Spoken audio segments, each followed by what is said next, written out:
Hey everyone, welcome back to I Can't Make This Shit Up. I'm your host, Joe Garner, and tonight we are going to be talking about recovery and reform.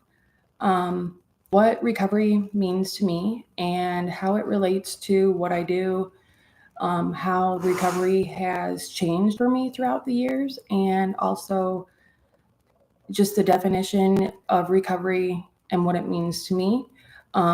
I want to start out by talking about a podcast that I recently found on Kindle or Amazon. Um, and uh, this Amazon podcast that I found, I really, really liked it. It um, it's called Recovery Reform, and it it's on Audible. I'm sorry. Amazon's Audible. And it is hosted by a doctor and another guy. I'm pulling it up right now.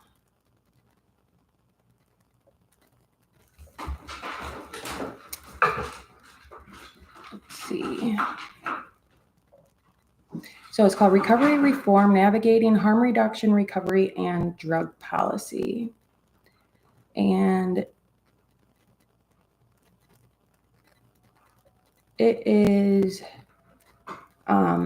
it's really, really interesting because it talks about, you know,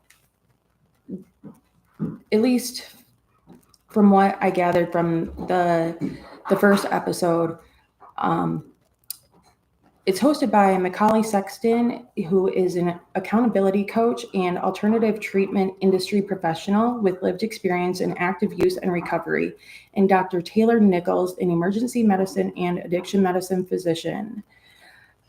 And what they talk about, especially in the first episode, they interviewed a woman that is in recovery but still actively using drugs. And I found that really interesting because I'm thinking, when I first pulled it up, I was like, okay, so she's like actively using, like cocaine or meth or, something of that, I guess, caliber. But what she goes on to talk about is she has mental health issues, and then she also has physical issues. She has a lot of health problems, and as a lot of us people struggling with addiction do. And so she talks about how she actively uses substances such as like THC, um, psychedelics, and things of that sort, which is along the same lines as what I promote. I'm somebody that uses marijuana, THC. I'm also somebody that uses psychedelics. I truly believe in the healing powers of ketamine and psilocybin from mushrooms and, MDMA. So, with that being said, they go on to interview her, and she talks about her journey in recovery and how it wasn't always like this, how she wasn't always somebody that was actively using while in recovery. She first started in, abstinence-based recovery, and she was in abstinence-based recovery for 8 years, I think she said. And that really said a lot to me, because that was always what I figured recovery was, all about. Um, as a lot of people do. Recovery is not black and white. It's not just prevention based or abstinence based. There's a lot of gray area. And the definition of recovery to me is only defined by the person trying to define it.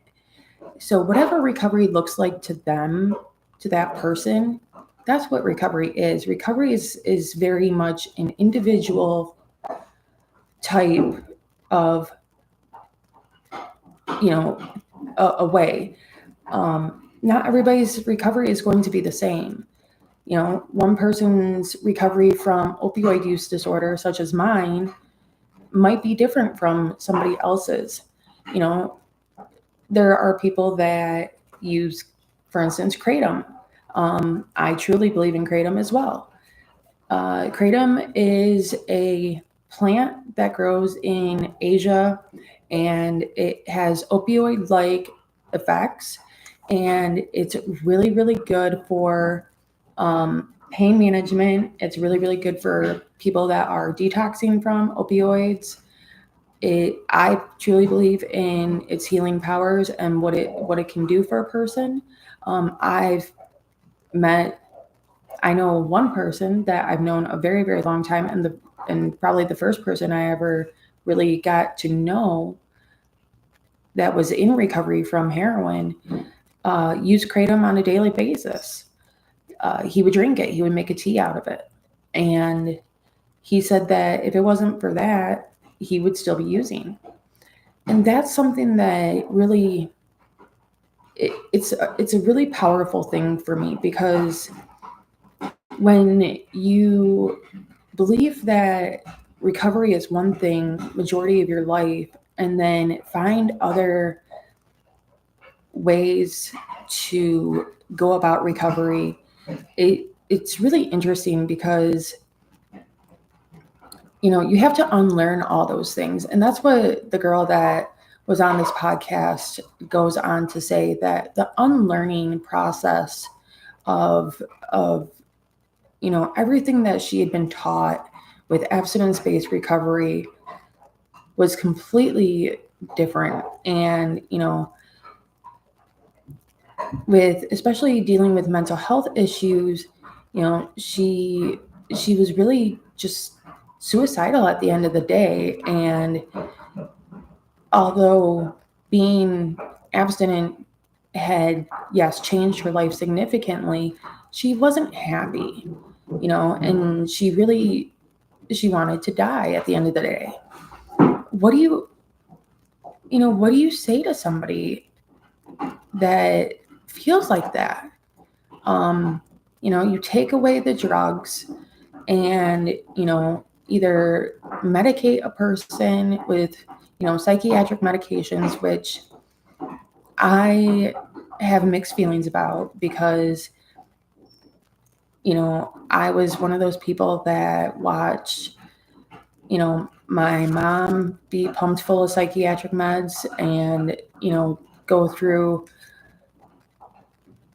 a whole bunch of medication changes and just the ups and downs, where she was overly medicated or wasn't medicated enough, and it was just a roller coaster ride. And really, at the end of the day, medication, I don't think, was really what she needed. I think alternate treatments would have been something that she should have looked into. So realistically, medication isn't for everybody. Yes, I truly believe that some psychiatric illnesses, conditions do need medication management, such as like schizophrenia,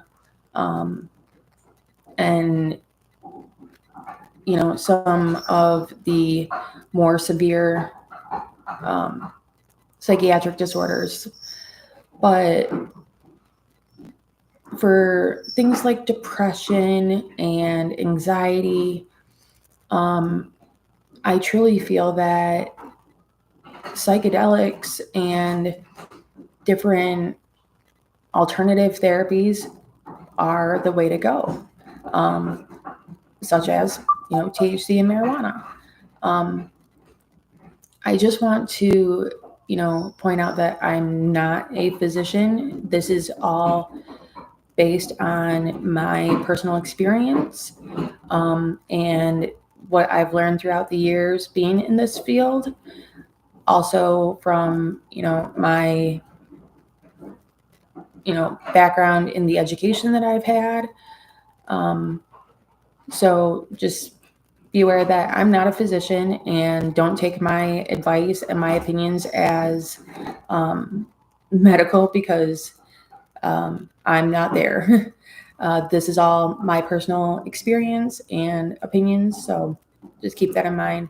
But I just want to say that, medication was not something that worked for me.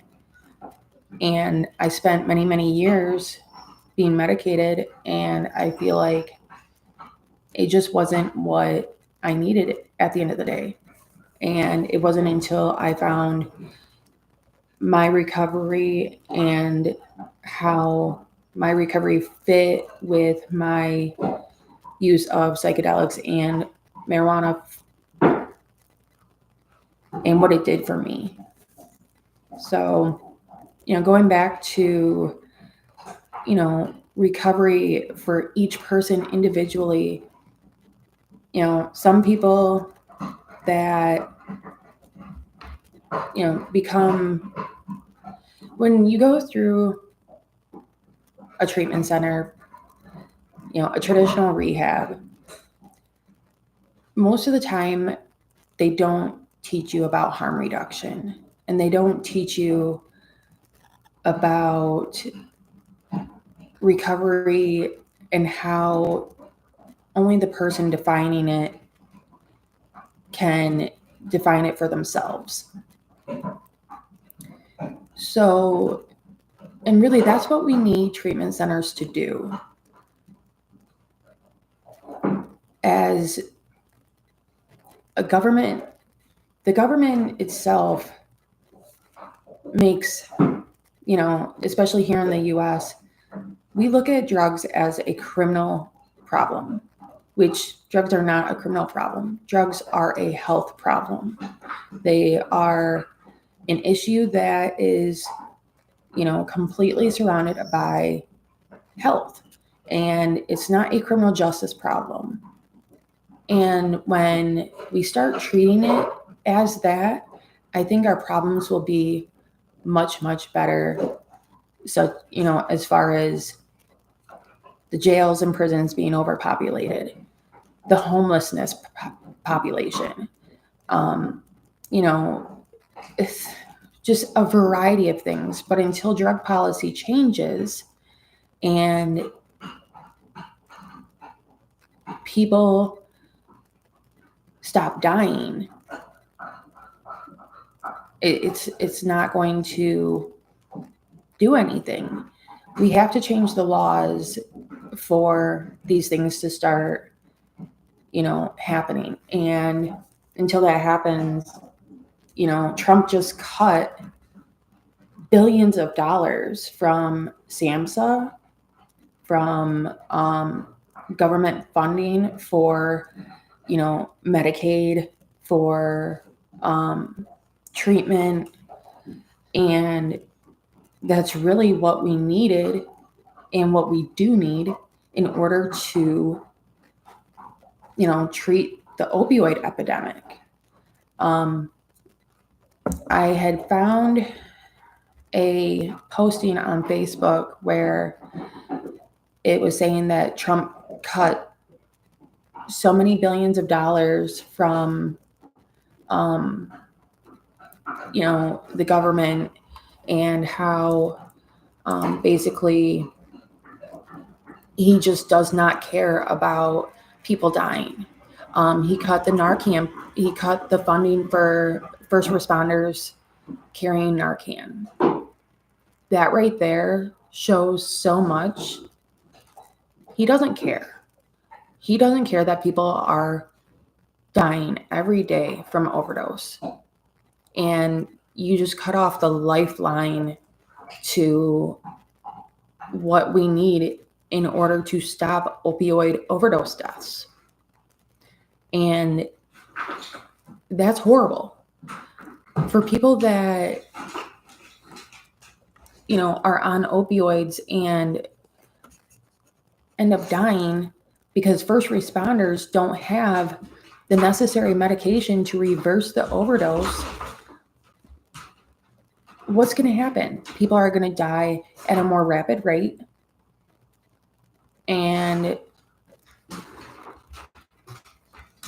it's just going to continue. The cycle is just going to continue. So we really need to get, legislatures and policymakers. We need lobbyists and advocates to help, speak up and speak against what is going on with the government and what Trump is doing, because people are going to keep dying and it's not right.